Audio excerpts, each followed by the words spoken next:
अर्चना, आप सबों का स्वागत करती हूँ अपने प्रोग्राम गुरु मंत्र में। आज हम गुरु मंत्र में क्लास 12th के बच्चे बायोलॉजी की तैयारी किस तरीके से करें, इसके बारे में चर्चा करेंगे। और हमारी मदद के लिए हमारे साथ जुड़ी हुई है Surabhi Awasthi ma'am. Surabhi ma'am army public school Jammu cantt में टीचर हैं।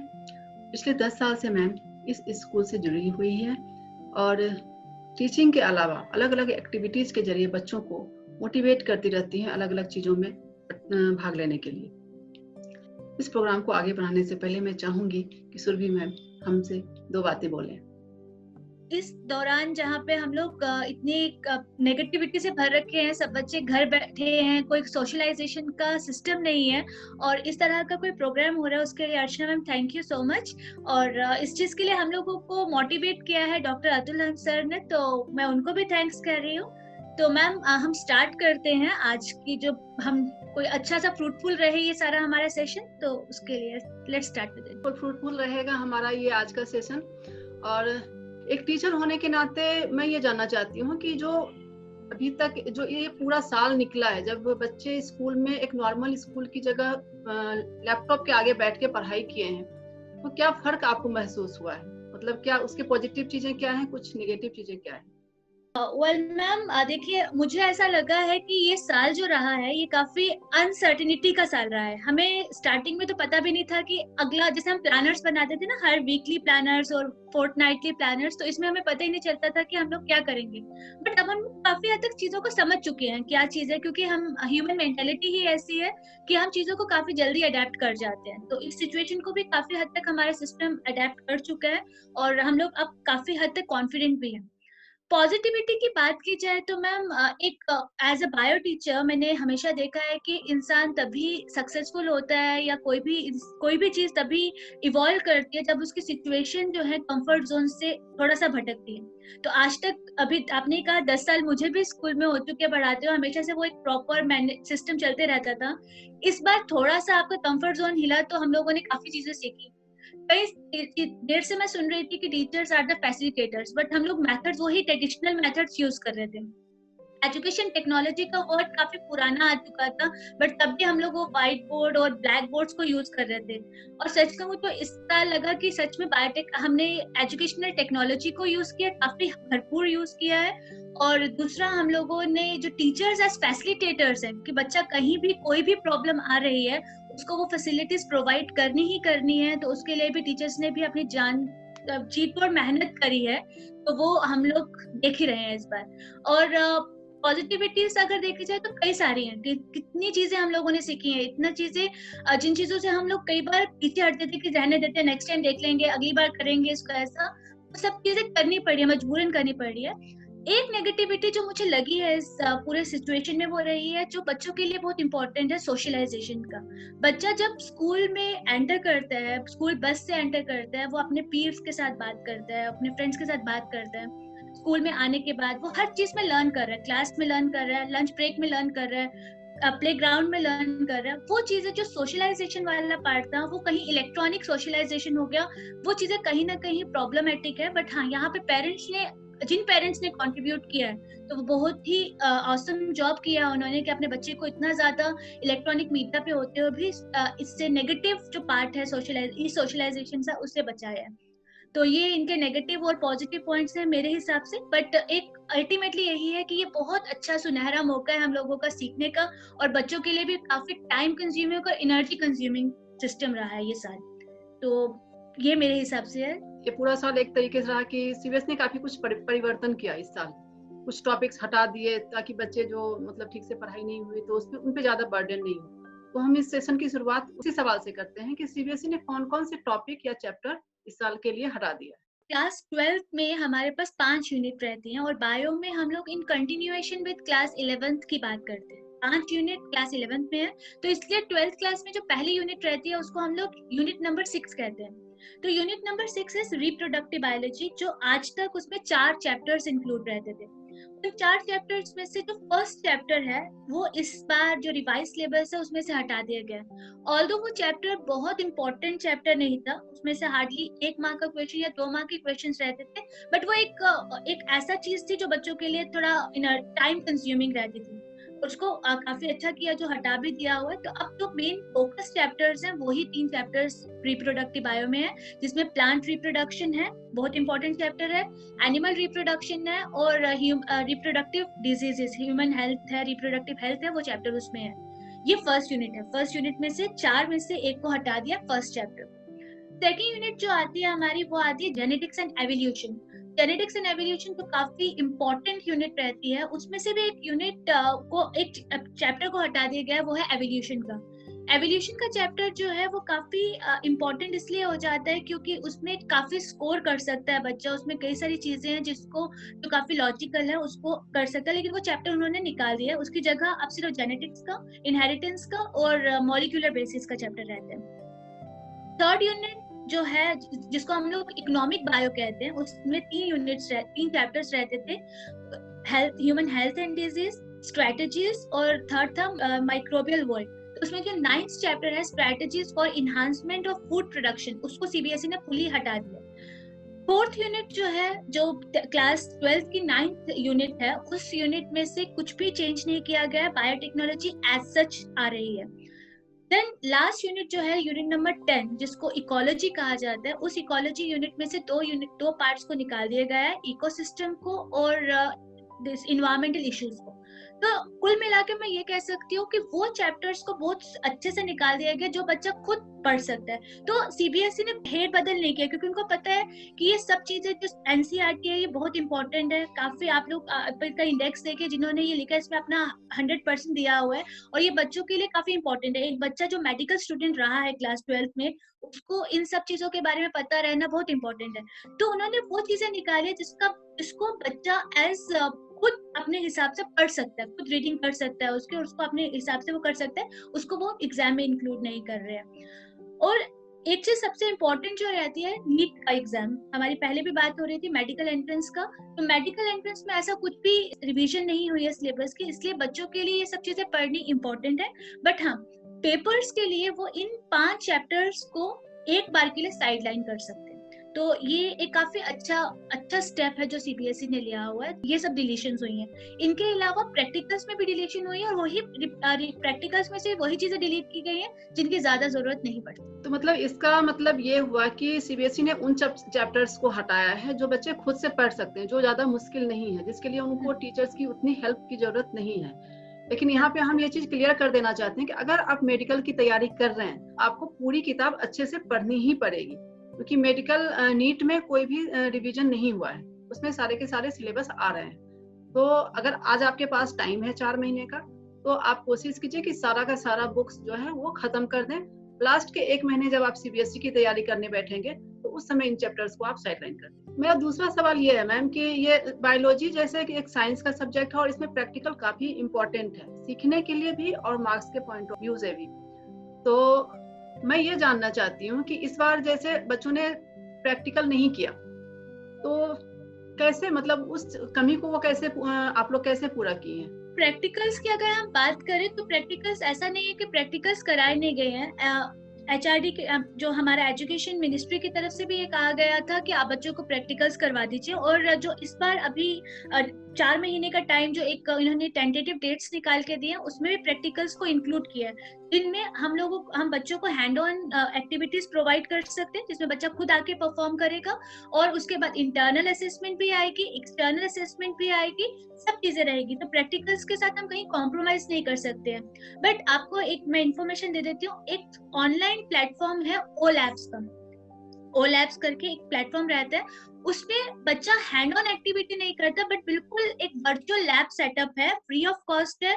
हम उस पर रजिस्टर करके टीचर्स और स्टूडेंट्स पूरे प्रैक्टिकल्स को प्रॉपर्ली परफॉर्म कर सकते हैं। तो हमने वो ही अपने स्कूल में भी बच्चों को वैसे ही करवाए हैं, वर्चुअल प्रैक्टिकल्स करवा दिए हैं, जहाँ पे बीच में अब जैसे रेगुलर हैंड ऑन एक्टिविटीज की जब बात आएगी तो बच्चों ने वो सब चीजें प्रिपेयर की हुई है, जब वो आएंगे तो उनको वो परफॉर्म कर सकते हैं, and then they can appear for the external exam. तो प्रैक्टिकल्स अगेन बहुत बहुत इंपॉर्टेंट है, और इस चीज को सब टीचर्स ने, स्कूल ने, मैनेजमेंट ने और सीबीएसई ने, सबने इनको कंसीडर किया है। तो आपने एक बड़ा अच्छा प्लेटफॉर्म बताया ओ लैब्स। तो ओ लैब्स पे आप लोग भी जाइए, जो भी इस प्रोग्राम को देख रहे हैं, और वर्चुअल प्रैक्टिकल कीजिए, ताकि स्कूल में जब भी प्रैक्टिकल की स्टार्ट हो जाएगा उसमें आपको हेल्प मिलेगा। मेरा अगला जो सवाल है कि जो भी टॉपिक्स आपने बताए जो इस बार सीबीएसई में आ रहे हैं, तो मार्क्स के पॉइंट ऑफ व्यू से कौन कौन से टॉपिक्स इंपॉर्टेंट होते हैं? मैम, मैं हमेशा से बच्चों को ये चीज कहती हूँ कि बायो क्लास 12th में पूरी की पूरी इम्पोर्टेंट है। ऐसा हम लोग कई बार क्या होता है कि बच्चे किसी चीज को सिंपल समझ के या नॉट सो इम्पोर्टेंट समझ के छोड़ के जाते हैं और पेपर में वही चीज सामने आती है।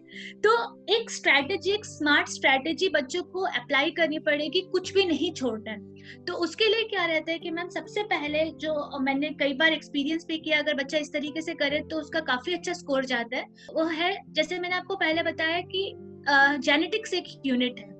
जेनेटिक्स यूनिट हमारे सिलेबस में सबसे हाई वेटेज की यूनिट और ऐसी यूनिट है जिसको बच्चा देख के घबराता है। एक वही यूनिट है जिसको देख के बच्चे डरते हैं।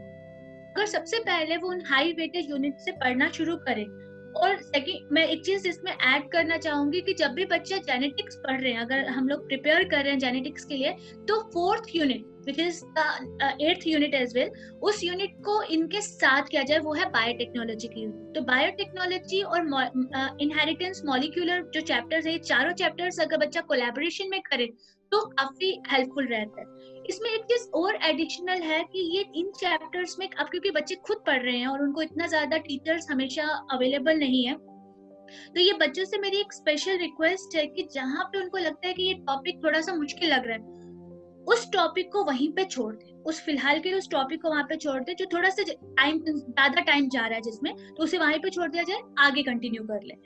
उससे क्या रहेगा कि चैप्टर्स हो जाएंगे, और जब भी वो टीचर्स के साथ उनकी 1-to-1 इंटरेक्शन होती है या डाउट क्लियरेंस सेशंस होते हैं, तो उनके पास आइडिया हो कि कम टाइम में वो कैसे ज्यादा से ज्यादा उस टाइम को हील कर सकते हैं टीचर के साथ। अदरवाइज टीचर के लिए भी मुश्किल हो जाएगा, क्योंकि अब टाइम कम है, तो इस समय सब चैप्टर्स को फिर से पढ़ाना काफी मुश्किल हो जाएगा। हाँ, अगर बच्चे के पास वो डाउट है ये वाले कि ये वाला हमें टॉपिक नहीं समझ आया, और वो टीचर्स को पहले से आइडिया रहता है कि कौन से बच्चे पे बच्चा किस चैप्टर पे, किस टॉपिक पे स्टक करेगा, तो वो अगर बच्चा आके पूछे और उसने पढ़ा हो, उसको ऑनेस्टी से पढ़ रखा हो, तो वो बहुत ईजी हो जाएगा टीचर्स के लिए और बच्चों के लिए चीजों को समझ पाना। तो ये 2 चैप्टर्स को करने के बाद सेकंड, रिप्रोडक्टिव बायोलॉजी ऐसा चैप्टर है जिस चैप्टर को की वेटेज काफी अच्छी है और उसमें स्कोर करना बहुत मुश्किल नहीं है, क्योंकि वो सब डायग्रामेटिक बेस्ड पे है। और बायो के स्टूडेंट्स को पहले से ही रहता है, उनको पता है कि उनकी अप्रोच क्या रहेगी, कि हमेशा उनको फ्लो डायग्राम्स और उनको system diagram, process diagrams use करनी ही करनी है। तो वो उन डायग्राम्स के आज ही अगर अपने फ्लैश कार्ड्स और जितने भी सिस्टम्स यूज कर सकते हैं, प्रोसेस फ्लो चार्ट्स बना सकते हैं, उनको बना के अपने पास रख लें, उनको रिवाइज करते रहें, और जहाँ पे उनको प्रॉब्लम्स है वो अपने टीचर्स के साथ उनके साथ कंटेक्ट करके उसको सॉर्ट आउट कर लें। तो बहुत अच्छे से ये चीज प्रिपेयर हो सकते हैं घर बैठे हुए भी। हमारा अगला सवाल मैम है, बच्चे कुछ कॉमन मिस्टेक्स करते हैं, मतलब कुछ ना कुछ एक ऐसा मिस्टेक्स होता है जिसको अवॉइड किया जा सकता है, और वो मिस्टेक्स एग्जाम्स में वो जाके कर देती हैं और जिसकी वजह से उनके मार्क्स कटते हैं। मैं चाहती हूँ कि आप एज ए टीचर जब आप कॉपी चेक करती होंगी तो वो कौन कौन सी मिस्टेक्स हैं इसके बारे में आप बताएं, ताकि बच्चे उस चीज के प्रति थोड़ा सा केयरफुल रहें। एक्चुअली मैम, मैंने ये देखा है, वो है सबसे प्रॉब्लम वाली चीज जिसके कारण बच्चों के मार्क्स कम होते हैं, वो है उनका स्ट्रेस। तो जब तक तो उनके टीचर्स उनके साथ रहते हैं तब तक अभी स्ट्रेस देखा गया, तो इस बार मैं एक्सपेक्ट कर रही हूँ वो स्ट्रेस लेवल काफी ज्यादा होगा, क्योंकि उनको ये लगता है कि हमारे टीचर भी हमारे साथ नहीं थे। तो मैं एक रिक्वेस्ट कर रही हूँ आपके प्लेटफॉर्म से हर बच्चे को कि बेटा स्ट्रेस फ्री होके एग्जाम दो, अपनी प्रिपरेशन स्ट्रेस फ्री होके रखो। हम सब लोग यहाँ पे हैं, हमें पता है कि आप लोगों को कहाँ कहाँ पे प्रॉब्लम आ रही है। ऑनेस्ट रहिए अपनी प्रिपरेशन में, बैलेंस डाइट लीजिए। वो अगेन मैं बायो टीचर होती फिर से यही चीजें बोल रही हूँ, बैलेंस डाइट रखिए, पानी ज्यादा से ज्यादा पीजिए, ताकि आपका स्ट्रेस जो है वो उतना कम हो सके। अब अगर हम लोग बाकी बात करें, एक चीज जो कॉमनली बच्चों के मार्क्स कम करवाती है वो, और खासकर बायो में कम करवाती है, वो है बच्चों को क्वेश्चन देख के जो एक्साइटमेंट होती है, ओह ये क्वेश्चन तो मुझे आता है, वो चीज क्यों रहता है। मैम बायो में आप पेपर अगर देखेंगे तो छोटे क्वेश्चन जो 2 मार्क क्वेश्चन है, शॉर्टर जिनको कहा जाता है, वो भी पार्ट में डिवाइडेड होते हैं। और जब बच्चा पहला क्वेश्चन का पार्ट देखता है और उसको लगता है कि ये क्वेश्चन तो स्कूल में भी आया था, ये क्वेश्चन की वेटेज 2 मार्क्स थी, और वो बिना पूरे पढ़े हुए उसका अपना आंसर लिखता है, तो वो कई बार क्या करता है, गलती से एक पार्ट उसमें से जो बीच में कहीं छुपा के रखा होता है उसे मिस कर जाता है, और वो उसकी वेटेज होती है। तो जनरली बच्चे, और जब भी वो पेपर दे के आएंगे, वो हमेशा आके कहेंगे मैम पेपर तो बहुत अच्छा हुआ है, और उसमें जो हिडन पार्ट्स छोड़े हुए होते हैं उन्होंने, वो प्रॉब्लम क्रिएट करते हैं। तो आई जस्ट रिक्वेस्ट कि बेटा जब भी आप क्वेश्चन पढ़ो, जब भी आप चीजों को पढ़ो, थॉरोली पढ़ो। और उसके अपनी माइंड में एक वर्चुअल मार्किंग स्कीम बना के रखे, क्योंकि आप अगर क्वेश्चन 3 मार्क्स का है तो उसमें कोई पार्ट ऐसा होगा जो 2 मार्क्स का होगा, कोई ऐसा पार्ट होगा जो आधे मार्क्स का होगा, कोई ऐसा पार्ट होगा जो दूसरे आधे मार्क्स का होगा। तो अपने माइंड में आप उस चीज को रखिए कि कौन सा पार्ट इसमें से 2 मार्क्स का है, कौन सा 1 मार्क्स का है, और उसको उसके अकॉर्डिंगली करिए। सेकंड जो प्रॉब्लम बायो में रहती है वो रहती है जब बच्चे एक्सप्लेन करना शुरू कर देते हैं जिसकी रिक्वायरमेंट नहीं होती, एक्सेसिव राइटिंग। तो ये बहुत ऐसा है कि जब आप लिख रहे हो तो सब कुछ लिखना शुरू कर देते हैं, हर चीज लिखना चाहिए और डिटेल में चले जाते हैं हमेशा, और उसके कारण क्या होता है, टाइम मैनेजमेंट नहीं होता, तो पेपर छूट जाता है। तो हमेशा क्या करिए, अपने टाइम मैनेजमेंट को अपने साथ रखिए, और ये सब चीजें आएंगी प्रैक्टिस के साथ। और प्रैक्टिस के लिए आपको एनसीईआरटी पढ़ने के बाद जितने ज्यादा क्वेश्चन हो सके उतने ज्यादा पढ़ लें। एक और चीज है जिसके ऊपर बच्चों को काम करना है, वो है उनकी प्रेजेंटेशन। जब पेपर अटेम्प्ट करना रहता है तो उसमें एक मेरी तरफ से सजेशन है, वो है आपके मार्जिन्स। देन हमेशा कोशिश करो कि आंसर्स जो हैं वो आप फ्लो चार्ट की फॉर्म में, डायग्राम्स को जितना ज्यादा यूज कर सके उतना ज्यादा यूज करके, और पॉइंट्स की फॉर्म में लिखिए। इंपॉर्टेंट कीवर्ड्स को आप हमेशा हाईलाइट करेंगे विद अ ब्लू पेन और अ पेंसिल, हेडिंग्स देंगे। ये सब करने पे आपको कहीं भी कोई भी प्रॉब्लम नहीं आएगी फॉर श्योर। तो इसलिए सबसे पहला चीज है अपने आप को थोड़ा सा बैलेंस रखो, और सेकेंडली थॉरो रीडिंग बहुत इंपॉर्टेंट है। NCERT is like Bible for the bio students. Medical entrance के लिए भी बहुत इंपॉर्टेंट है, सीबीएसई के लिए भी बहुत इंपॉर्टेंट है। हमेशा अपने हाथ में एक हाइलाइटर या पेंसिल रखिए जब आप एनसीईआरटी को पढ़ रहे हैं। तो मतलब मैं इन शॉर्ट बताना चाहूंगी तो एक तो हुआ कि आपको अपना मेंटल स्टेटस सही रखना है, बिल्कुल टेंशन नहीं लेनी है। भले ही आपके टीचर आप फिजिकली आपके पास नहीं है, लेकिन मेंटली वो आपके साथ है। जब भी आपको कोई जरूरत हो अपने टीचर से कांटेक्ट कीजिए। प्रेजेंटेशन जो हो वो बहुत बेहतरीन होना चाहिए, क्योंकि आप कितना जानते हैं ये इम्पोर्टेंट नहीं है, आप कितना अच्छा लिखते हैं वो इम्पोर्टेंट होता है। मैम इसमें मैं एक पॉइंट ऐड करूंगी, presentation is important along with the content, क्योंकि जब एग्जामिनर ये पकड़ ले कि बीच में कुछ और लिखा हुआ है तो फिर बहुत बुरी हालत होती है, जितना मर्जी अच्छा लिखा। तो इम्पोर्टेंट है, content is very important. But हाँ, बच्चों को मैंने वहां पे मार्क्स कम लेते हुए देखा है जहाँ पे उनका कंटेंट सुपर्ब होता है बट वो प्रेजेंटेशन पे थोड़ा सा पीछे मार खाते हैं। तो इसलिए content is very important, equally important is the presentation in this subject. एक और जो चीजें मैं देखती हूँ कई बार, क्योंकि हम भी स्टूडेंट लाइफ से निकले हैं, तो एक कॉमन परसेप्शन होता है कि कॉपी जितनी मोटी होगी उतने अच्छे मार्क्स आएंगे। और इस चक्कर में क्या करते हैं कि नहीं भी आ रहा है तो कुछ भी लिख के आ जाओ, छोड़ो मत। और ऐसे इसके चक्कर में क्या होता है कि जो आ रहा है, जो क्वेश्चंस आ रहे हैं उसमें आप उतना अच्छा प्रेजेंट नहीं कर पाते। तो इसमें कितनी सच्चाई है? मैम आप ये जो मोटी कॉपी वाला पॉइंट है, मैंने ये पॉइंट पहले ही कहा, एक्सेसिव राइटिंग, और इस चीज के मार्क्स बोर्ड में कटते हैं। बच्चा जब एक्सेसिव लिखता है किसी चीज के लिए, जो पूछा गया है, नॉर्मल चीज पूछी गई है, वो उसके बारे में ज्यादा लिख देता है, तो इसको भी कंसीडर किया जाता है as a bad point in the exam. तो और दूसरी चीज जो जिसका क्लियर कट जो आइडिया जिसका रहता है वो है टाइम खत्म हो जाता है, क्योंकि पेपर जो रहेगा वो एग्जामिनर ने अपने हिसाब से डाल रखा है। अब एक क्वेश्चन अगर आता है और उसके बारे में आपने उसकी सारी कहानी लिख दी जिसकी जरूरत ही नहीं है, तो वो आपके अल्टीमेटली आपके बाकी क्वेश्चंस को हैम्पर करेगा ही करेगा। तो इसीलिए मोटी कॉपी वाला कंसेप्ट बायो में नहीं है, क्योंकि हम कई बार हम सारे टीचर्स बच्चों को यही कहते हैं कि लिखने की जगह कोशिश करिए कि आप प्रोसेस डायग्राम्स बनाइए, फ्लो चार्ट्स को यूज कीजिए, जो आपके एल्गोरिथम्स होते हैं उनको यूज कीजिए, पिक्टोरियल रिप्रेजेंटेशन दीजिए। वो सब चीजें ऐसी हैं जो आपको 100% मार्क्स क्वेश्चन में दिलवाएंगे। लंबा लिखना कहीं भी क्राइटेरिया नहीं। जी, ये मुझे उम्मीद है कि जिनकी ये मेंटलिटी है कि मोटी कॉपी मतलब ज्यादा मार्क्स, तो आज उनको ये पॉइंट क्लियर हो गया होगा, क्योंकि मैम कॉपी चेक करती हैं तो इनको पता है बेहतर कि मोटी कॉपी से ही मार्क्स नहीं मिलेंगे, बल्कि आप कितना अच्छा लिखते हैं, आपका कंटेंट कितना अच्छा है, कितना रेलिवेंट है क्वेश्चन के हिसाब से, तभी आपको मार्क्स मिलेंगे।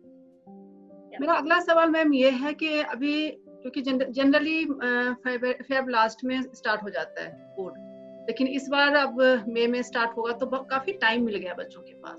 ये 4 महीना सिर्फ सीबीएसई की तैयारी करना बुद्धिमानी है, या फिर इसमें से कुछ पोर्शन आप जैसे बायो के बच्चे मेडिकल की तैयारी करते हैं तो मेडिकल को दे देना चाहिए?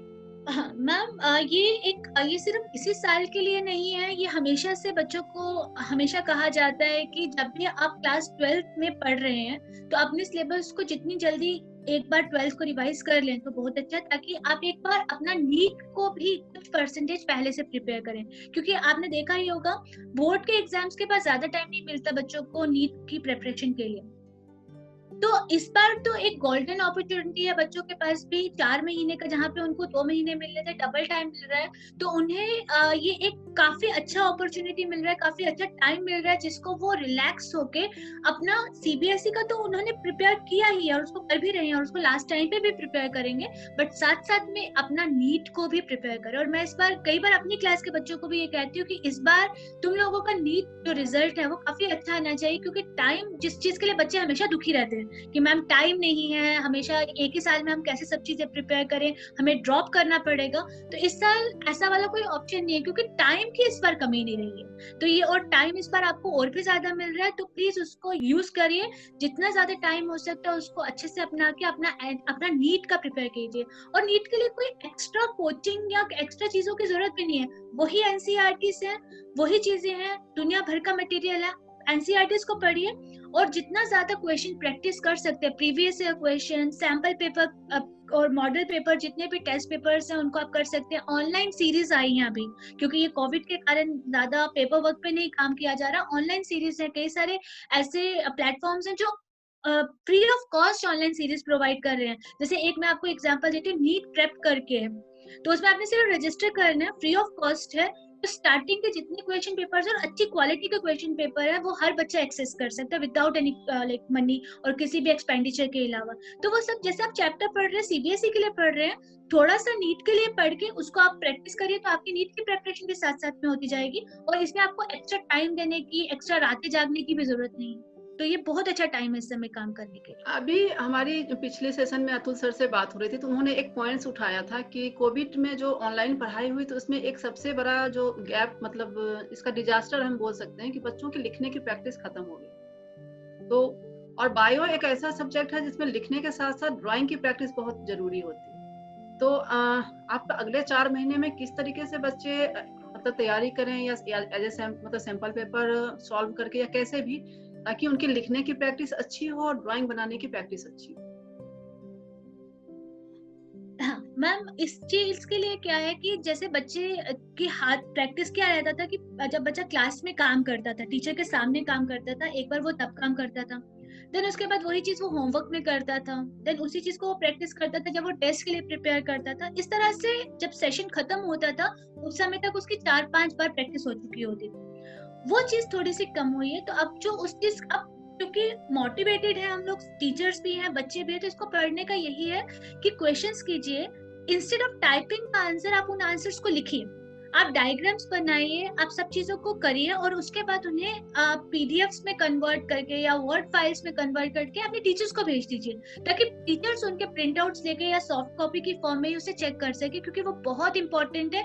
अगर वैसे तो मेजोरिटी बच्चे, क्योंकि देखिए मैम मुझे ऐसा लगता है कि बच्चे ये जो अभी 12th में है, ये 11th क्लास में नॉर्मल कंडीशंस में निकले हैं, तो इनको पता है कि किस चीज के लिए कितनी इंपॉर्टेंस रही है। ज्यादा सफर मेरे हिसाब से 11th क्लास के बच्चे हैं, तो 12th क्लास के बच्चों को चीजों का पता था, आइडिया था एटलीस्ट, चाहे उन्होंने उस चीज को फॉलो करा या नहीं करा, बट उनको आइडिया था कि उनको किस तरह से पढ़ाई करनी है। जिन बच्चों ने किया है दैट्स वेरी नाइस, बट जिन्होंने नहीं भी किया है वो भी इसी समय क्या कर सकते हैं, अभी भी वही 4 महीने हैं आप लोगों के पास, जितनी ज्यादा प्रैक्टिस हो सकती है पेपर्स कीजिए, उन्हें आप अपने हाथों से लिखिए, आप टाइप मत कीजिए, उनको लिखिए अपने हाथों से और उनको अपनी टीचर्स को भेजिए चेक करने के लिए। जो पॉइंट्स मैंने आपको बोले प्रेजेंटेशन के पॉइंट्स थे, जो आंसर लिखने के पॉइंट्स हैं, क्वेश्चन पढ़ने की चीजें हैं, वो सब उसमें फॉलो करके आप अपनी टीचर्स से उनका फीडबैक लीजिए, क्योंकि आप तो अपने हिसाब से सब आंसर ठीक लिख रहे हो, डिपेंड करते हैं कि वो टीचर को कितना अपीलिंग लग रहा है। तो रेगुलर फीडबैक लेना बहुत इंपॉर्टेंट है। तो जितने भी आप आंसर्स लिख रहे हैं उसे रेगुलरली टीचर से चेक करवाइए, वो आपको उसके ऊपर रिमार्क्स देंगे कि आपका आंसर में क्या क्या प्रॉब्लम है, और उसको आप अपने आंसर्स में इम्प्रूवमेंट की फॉर्म में डालें, ताकि आपके आंसर्स एग्जाम में, बोर्ड एग्जाम में सफर ना करें। हम लोगों ने काफी हद तक टॉपिक्स को कवर कर लिया है। इसके अलावा अगर आप कुछ अपनी तरफ से बच्चों को बोलना चाहें तो प्लीज।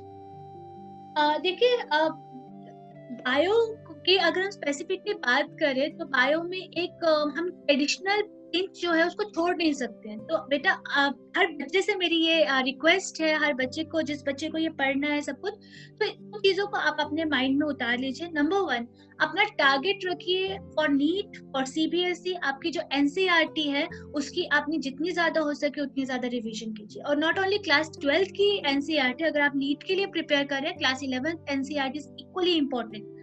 नंबर 2, जितने भी आंसर्स लिख रहे हैं उन आंसर्स को आप अपनी नोटबुक पे लिखिए, एक प्रॉपर नोटबुक। अगर बीच में आप टीचर से मिल पा रहे हैं, स्कूल में जा रहे हैं, तो बेटर है आप उनको वो नोटबुक हैंड ओवर कर दीजिए कि मैम आप इसमें चेक कर दीजिए कि कहाँ कहाँ पे मेरी प्रॉब्लम आ रही है।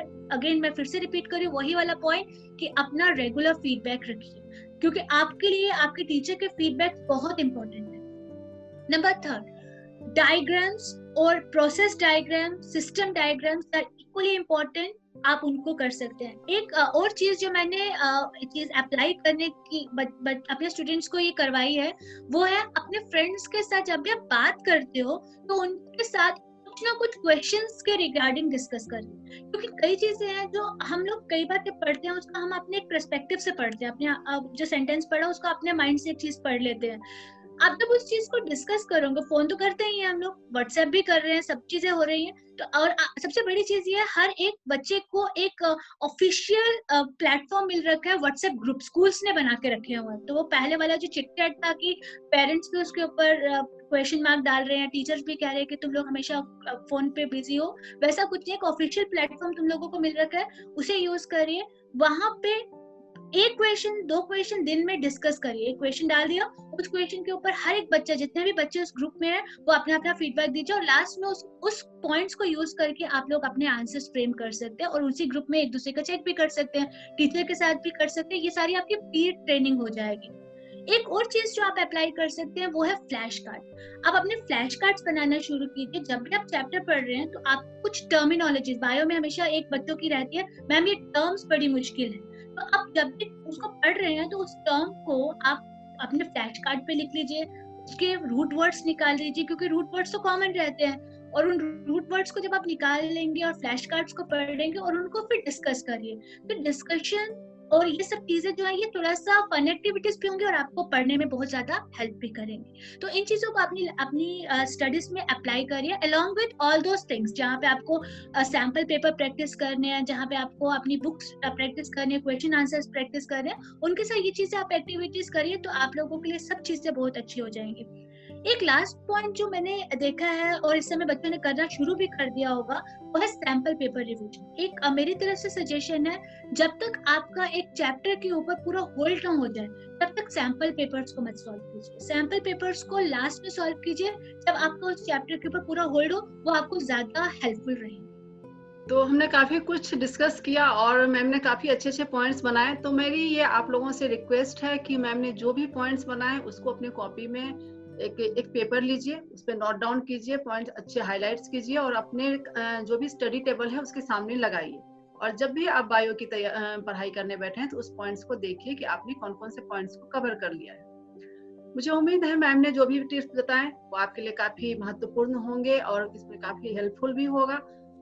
हमारे इस प्रोग्राम का मकसद जरूर है कि हम बच्चों के अच्छे मार्क्स में उनकी मदद करें, लेकिन हम ये कहीं भी इस चीज को बढ़ावा नहीं दे रहे हैं कि मार्क्स ही सब कुछ है। मार्क्स सब कुछ नहीं है, आपका नॉलेज सब कुछ है, लेकिन आपका नॉलेज जो है वो मार्क्स में कन्वर्ट कैसे हो, इसकी हमारी पूरी कोशिश है। Right ma'am? एग्जैक्टली।